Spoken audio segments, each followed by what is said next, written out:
Hello everyone! Today's topic is the difference between those whose kindness is admired and those who are exploited for it, a Buddhist perspective. Everybody loves kind people. Kindness can charm a love interest and help friendships form. At the same time, though, some people's kindness leads them to be exploited. People end up thinking they can use that kind person for any favor they wish. It may, in fact, seem that selfish people are more likely to be treated well, while considerate people who put others first end up being taken advantage of. So then, what is the difference between people who are admired for their kindness and people who get exploited for it instead? It is very important to know this. So today, based upon Buddhist wisdom, I would like to tell you about 3 factors that distinguish people who are respected and popular because of their kindness from those who are exploited for their kindness. I think a lot of you will find that the Buddhist teachings relating to this will strike a chord with you or expose a blind spot you didn't know you had. Today, I will talk about the following 3 points. 1. The purpose of kindness. 2. Blind compassion. 3. Who to give to.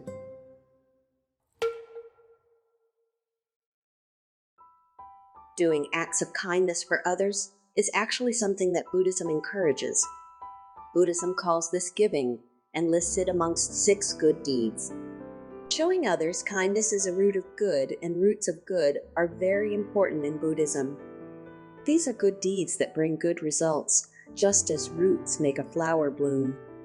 They are needed to gain the result of happiness.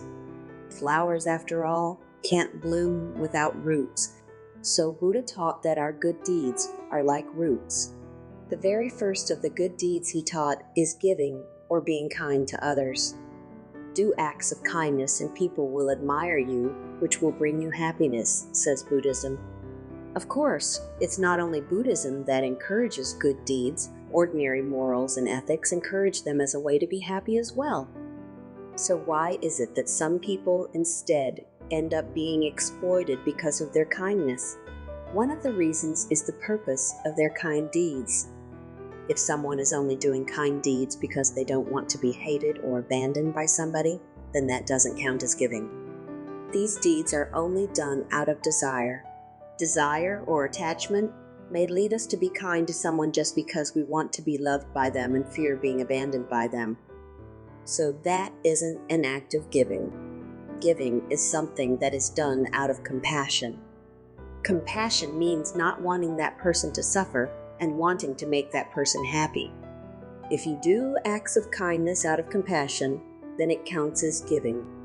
Providing support to someone just because you don't want to be disliked does not count as giving in Buddhism. So doing things for the wrong purpose can stop that deed from being genuinely good. Buddhism places the greatest importance on the mind, since deeds of the mouth and body originate from the mind. The same verbal deed may be good or bad depending on why you decided to say it. One of the 4 bad verbal deeds that Buddhism teaches of is flattery or false praise.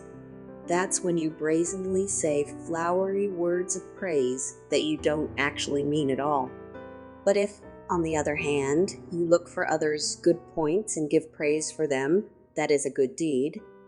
You might be saying the very same words, "Wow, this thing about you is so amazing."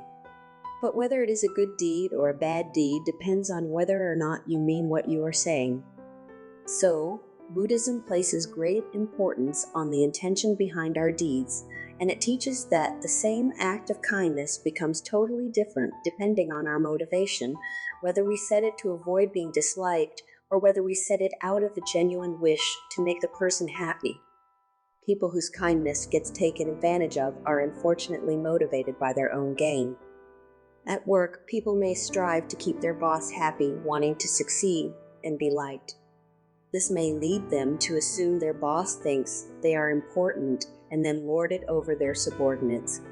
There may be a hierarchy at work, but in reality, no one is superior to another. Regardless of hierarchy, each person must be valued, but people in power tend to look down on their subordinates and treat them like toys. Something we need to be aware of when we are in positions of authority is that there are people who fear being abandoned or disfavored by us, and so will be striving to appease us, meaning we have power over them. That can lead us to look down upon and take advantage of these people. It shouldn't happen, but it all too easily does. When people will do absolutely anything they're told by their boss because they feel a need to appease them, that commonly leads to them being exploited.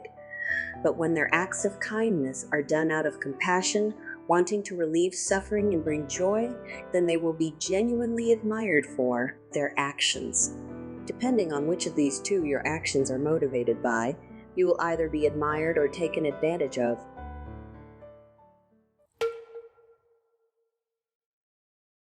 Another thing we need to be aware of, though, is that even when our acts of kindness are done out of compassion, human compassion is blind. Buddhism teaches that since human compassion is flawed and blind, it is lesser compassion as opposed to the wisdom-based great compassion of a Buddha. So the reason for this distinction is that human beings lack wisdom. Lacking wisdom is like this. If a child has a stomach ache, for instance, the mother may warm the child's stomach in order to soothe the pain. This works well for an ordinary stomach ache, but if the child is suffering from some inflammatory illness, it will only make things worse. However, the mother lacks the medical wisdom to know this and acts on instinct because she feels sorry for her child. Her actions may unintentionally make things worse because she just lacks the wisdom to know better. Parenting is complicated like that. It is said that blind love spoils the child, and indeed, though a parent may genuinely love their child and want to make them happy, they might do too much and cause harm. Some parents can't resist buying their beloved children anything they wish for. If the child wants a sports car, the parents will get them one, and if the child wants an apartment, the parents will buy one for them. Other parents won't scold their children when they do bad things and instead cover up for them. It's common for parents to do things out of genuine affection for their children, yet only actually end up doing them harm. Some parents are so overprotective and meddlesome that their children end up immature when they grow into adults. So even though they do have compassion for their children, because they lack wisdom, they end up doing too much and negatively affecting their children. Their compassion is blind, which results in harm being done to the child, which makes the child resent their parents. That child may then look upon their parents with disdain, calling them toxic parents and saying, "It's your fault I turned out this way." So the result is that the child suffers, all because the parent's compassion was blind. If a parent takes the future into consideration and tries to act accordingly, scolding their child when appropriate and ensuring they have enough medical wisdom to actually help their child in times of illness, that child will grow up feeling grateful and loved because of their parents' kindness. We can see from this that what is most important is whether one's compassion is blind or founded upon wisdom.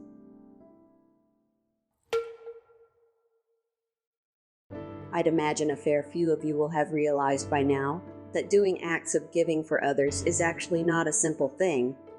This being the case, Sakyamuni Buddha taught that when directing kindness towards others, there is something very important to be mindful of, that you can't just give to anybody. You have to be selective, choosing from the 3 fields. These are the fields of respect, gratitude, and compassion. Buddhism specifies that you should direct your kindness to these 3 kinds of people. Why fields? Because a field is where a farmer plants seeds. We might assume that once we've placed a seed in a field, it no longer belongs to us and now belongs to the field, but no farmer would ever think that. Fields don't just swallow up seeds after all. All the seeds planted in a field will come back manyfold to the planter at harvest time in the form of crops. So they'll all belong to the planter. These fields of great return represent the kinds of people we should give to. We might give something to these people, but it doesn't mean we've lost anything. It's not that the recipient gains something and we lose out. Rather, the act of giving is a virtuous root of goodness from which flowers of happiness will grow for the planter. That's why these people are like fields. Nothing will come back to you if you don't plant anything in the field, and you won't gain anything from planting seeds in concrete or a barren desert either. So Buddhism teaches that if you select the wrong kind of person to give to, you won't gain any happiness or appreciation. Therefore, you should direct your kindness towards 3 particular kinds of people, or the 3 fields. The first one, the field of respect, means people who have virtue that should be respected. In Buddhism, Amida Buddha is considered to be a great arhat, meaning he is someone to whom it is appropriate to make offerings. He is a highly virtuous being who is an appropriate recipient for acts of giving. To give to a being like Amida, the Supreme Buddha, is the right thing to do. So, the field of respect means Buddhas, and also Buddhist priests, those who convey Buddhism. Prince Shotoku, who promoted Buddhism in the 7th century, called Buddhist priests a worldly treasure. But those who teach Buddhism wrongly are not a treasure. It is those who convey Buddhism correctly that are to be respected as a treasure. Therefore, the field of respect includes giving to those who correctly convey Buddhism. The next field, the field of gratitude, means people to whom you owe a debt of gratitude. It is taught that we owe a debt of gratitude to Buddha and to the true Buddhist masters who convey the teachings, so giving to them means giving to the field of gratitude. Another simple example is that of parents. Though we caused our parents all sorts of trouble, it is thanks to them that we've been able to grow up. Doing acts of kindness to parents, then, counts as giving to the field of gratitude. There's also the doctors and nurses who've treated us when we were unwell, and our school teachers too, amongst many others. Doing whatever we can for any of these people to whom we feel we owe a debt of gratitude is giving to the field of gratitude. Do you know the manga Blackjack? I loved it when I was a kid. In one issue, Blackjack gets captured by a foreign terrorist group, but when one Japanese man vouches for him, he is released. Blackjack feels deeply indebted to this man and vows to come to his rescue should he ever need it. A decade or 2 later, the man is at death's door after a major accident, and Blackjack spends a huge amount of money to save him. Having escaped death despite his injuries, the man asks Blackjack why he went so far to save him. Blackjack leaves without responding, but at the end, he quietly murmurs to himself that it was because he could not forget what the man had done for him. This is one of many Blackjack stories that have stuck with me to this day. When giving to someone to whom you genuinely feel indebted, you'll never feel like they owe you anything in return. Instead, you'll feel willing to do anything for that person. Then that person will never have any desire to exploit you or take advantage of you. They will only appreciate you and respect you. That's what happens when you give to the field of gratitude. Next, the field of compassion is people who are in need. What with the current war in Palestine, there are Palestinian and Israeli civilians going through horrible things right now. In a situation like this, you might send donations or essentials like blankets out of a desire to help these people. It is taught that giving to people in dire circumstances who genuinely need aid in this way is very important. Now, giving money to your favorite host at a host club doesn't count as giving in a Buddhist sense, and neither does spoiling or overindulging your children. You need to be aware that Buddhism teaches that you shouldn't just direct your generosity towards anyone, and that you should be selective regarding who you give to. Today I talked about the difference between those whose kindness is admired and those who are exploited for it. The first difference is their motivation, whether they are motivated by compassion or by their desires and attachment. That determines whether or not their actions count as giving in a Buddhist sense. The second difference is blind compassion versus wisdom. If you're acting on blind love and not wisdom, you might only end up doing harm to your recipient. The third difference is whether or not you are selective regarding who you give to. On this channel, I post videos explaining the Buddhist teachings. If that sounds interesting to you, then I'd be delighted if you'd subscribe to my channel. Thank you for watching this video.